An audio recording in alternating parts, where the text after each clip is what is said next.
Halo guys, welcome back to my YouTube channel dengan aku Arfa di channel Apayo.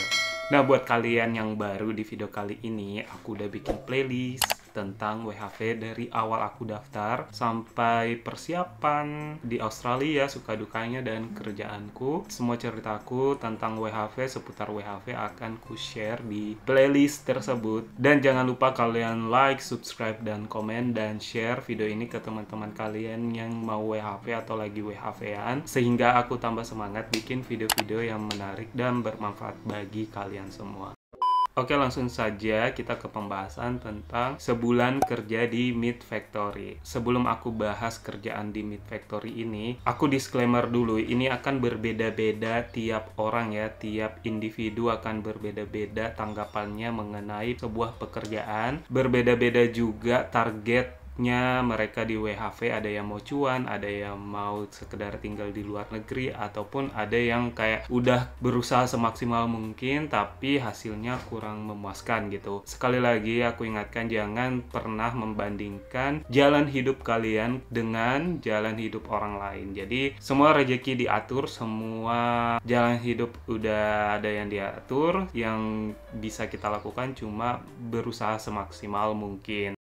Oke, langsung saja aku mau bahas tentang kerjaanku sekarang. Jadi aku sekarang lagi second year. Banyak sih pekerjaan yang bisa eligible untuk second year, apply second year, mulai dari pertanian, factory, kayak raw material production gitu. Sebenarnya bisa hospitality kalau misalkan di daerah Northern, sosial kebencanaan, ada juga fishing, kayak penangkaran ikan atau penangkaran hasil laut. Jadi macam-macam guys yang pekerjaan yang bisa kalian apply buat second year. Dari Blueberry itu sebulan dan akhirnya aku pindah ke Meat Factory. Kenapa? Karena aku udah bahas di video ini tentang suka duka kerjaan di Blueberry. Akhirnya aku memutuskan Meat Factory. Sebenarnya Meat Factory ini pekerjaan yang paling aku hindari ya, karena pertama ya, kedengarannya kerjaannya berat, terus ya emang berat kerjaannya guys. Jadi akhirnya karena ngejar waktu juga, jadi aku mutusin ke Meat Factory.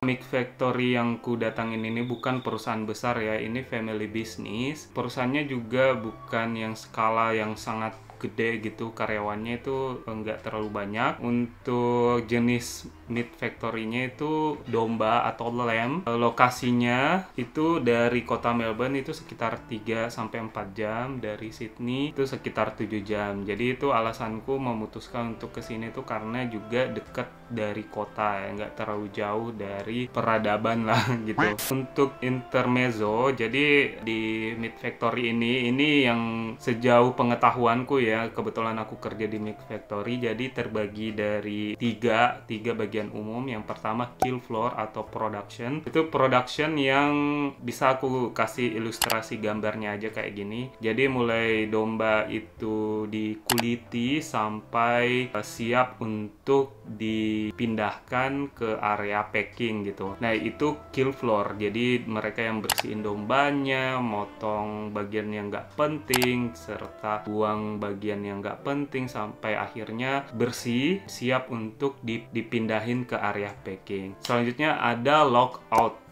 Lockout ini yang mindahin ke dari kill floor itu atau production ke boning atau breaking room. Selanjutnya itu breaking atau boning room itu adalah tempat dari whole domba, whole lamb itu menjadi bagian lebih kecil tergantung request customers dan siap untuk dikirim, bisa diekspor atau domestik ya. Nah, itu tiga bagian besar dari Meat Factory yang tempatku kerja.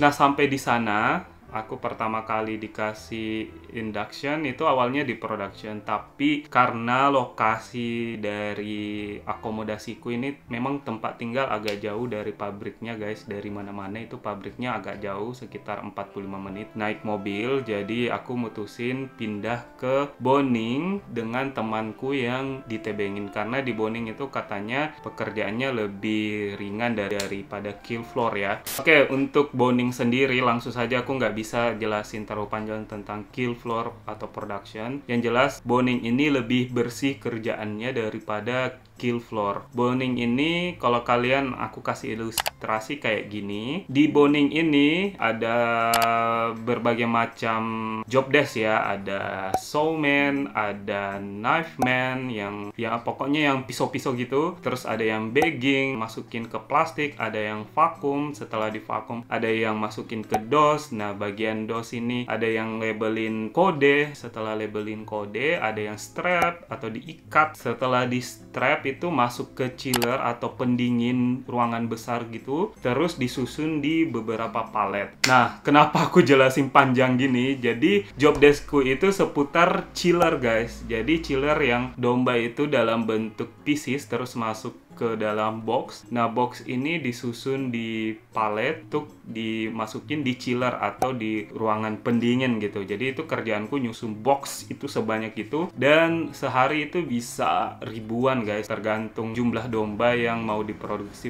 pada saat itu dan jumlah orderan. Nah, untuk yang sering tanya apakah di Meat Factory bisa cewek atau tidak, sebenarnya bisa guys, cuma memang nggak semayoritas cowok. Dan untuk cewek itu baik di kill floor, logging, dan boning itu ada semua ceweknya guys. Walaupun itu kerjanya kayak maaf ya yang kotor kayak di kill floor, lockout yang agak berat juga, dan boning yang lebih bersih. Untuk cewek sih aku rekomen boning ya, karena kerjanya nggak terlalu berat terus bersih.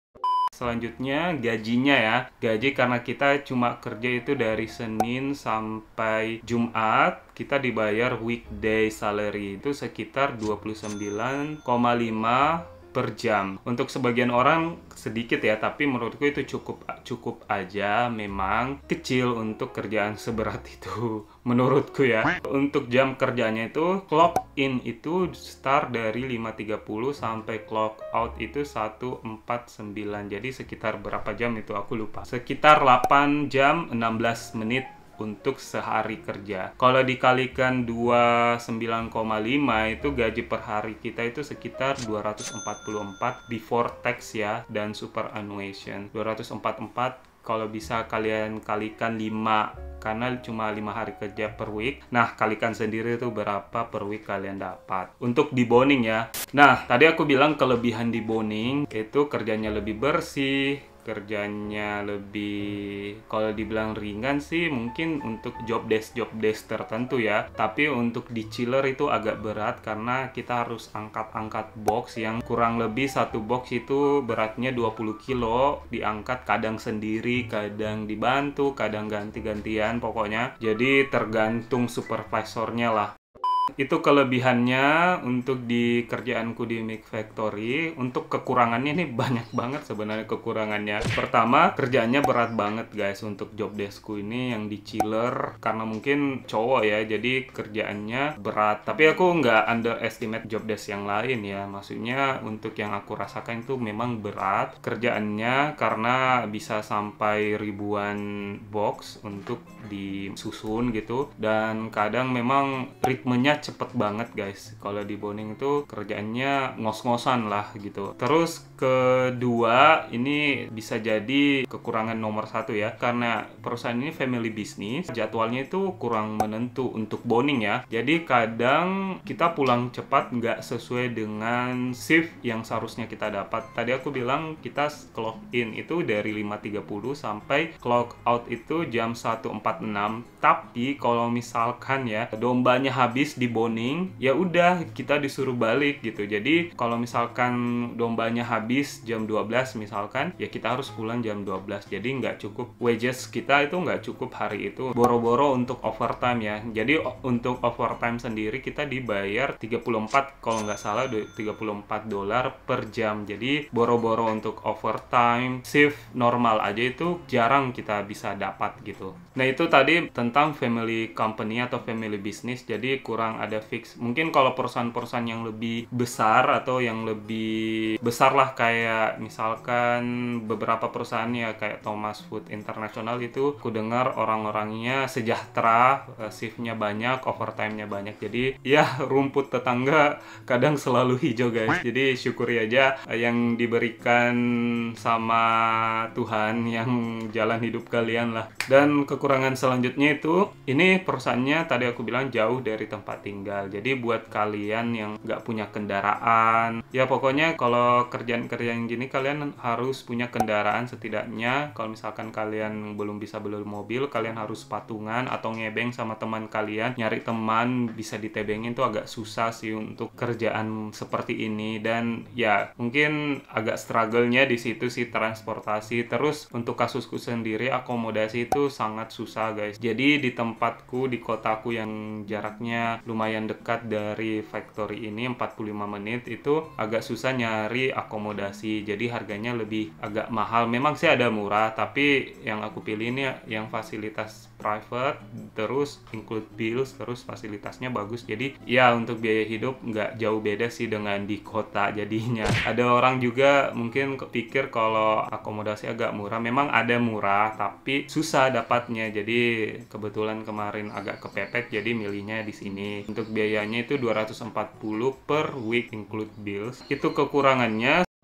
Sejauh ini aku terima-terima aja kerjaan ini karena memang nggak ada pilihan lain. Aku juga udah capek pindah-pindah dari Blueberries kena Zong karena kerjanya berat, panas-panasan. Jadi pas di sini di chiller kan dingin tuh. Jadi aku bersyukur aja dari panas ke dingin itu ya nyaman-nyaman aja menurutku daripada dikasih panas kapok gitu. Jadi aku bersyukur aja tetap bertahan di kerjaan ini karena udah capek pindah-pindah juga, jadi malas juga karena kalau pindah tempat itu akomodasi agak susah guys. Kalian harus nyiapin modal lagi buat bond money, sewa tempat lagi, cari teman lagi, cari ya gitu-gitu. Nggak segampang di Indonesia. Kalau mau pindah-pindah di sini harus mikir 1000 kali. Jadi aku pikir juga ya dijalanin aja lah daripada ada mengeluh gitu. Kalau aku lihat sisi positifnya sih di sini tuh nggak terlalu jauh dari Melbourne sama Sydney. Maksimalin aja di sini sampai bisa apply second year sama third year kalau bisa. Dan menurutku tinggal di regional sekarang ini kategorinya regional ya, bukan kota besar. Kesempatan kita untuk menabung guys. Ya walaupun aku bilang tadi akomodasi ya nggak beda jauh sama di Melbourne kemarin, tapi aku rasa jajan-jajan itu agak kurang pertama. Terus biasanya kalau di kota itu sering ngumpul-ngumpul sama teman kan, pergi jalan kayak cepet banget uang habis kalau di kota. Kalau di sini kan udah malas, nggak ada kendaraan, bis jarang ada kendaraan umum di sini. Jadi pengennya di rumah aja nonton kayak gitu. Kalau day off nggak suka keluar-keluar, jadinya lebih hemat gitu. Nggak banyak pengeluaran lah kalau misalkan di regional itu. Kalau misalkan di kota kan sedikit-sedikit jajan, sedikit-sedikit jajan, jadi uang itu selalu cepet habis lah kalau di kota. Nah itu aja video tentang review sebulan kerja di Meat Factory. Untuk sekarang sih aku jalanin aja apa yang ada, nggak usah ngeluh, nggak usah. Kalau mau cuan bakal cuan sendiri lah. Tapi tipsku ya, kalau misalkan kalian ingin ke Meat Factory itu siapin fisik sih pertama. Fisik, terus kalau misalkan kalian belum bisa nyetir dari Indonesia, mending belajar nyetir memang dari Indonesia karena skill nyetir itu sangat perlu. Kalau misalnya kalian ke regional, nggak mungkin juga selamanya kalian bakal nyebeng sama teman kalian. Ada momen kalian harus putar otak untuk bisa punya mobil nanti, karena kita sering pulang cepat ya. Kadang mereka akhirnya nge-DoorDash pakai mobil gitu. Ya lumayan lah, ada sehari $100. Jadi kerjaan kita dia tutupi dengan ngojek gitu, DoorDash atau GoFood gitu. Tips selanjutnya buat kalian yang mau kerja di sini tuh tadi fisik, skill nyetir, dan selalu komunikasi dengan landlord guys. Selalu komunikasi, ini landlordku lagi nelpon jadi aku bilang landlord. Selalu komunikasi dengan supervisor. Kalau misalkan kalian ada masalah, komunikasikan aja sama supervisor. Nah itu aja video kali ini. Kalau kalian suka jangan lupa like, subscribe, dan komen, dan share video ini ke teman-teman kalian yang mau ke Meat Factory. I'll see you next vlog. Bye.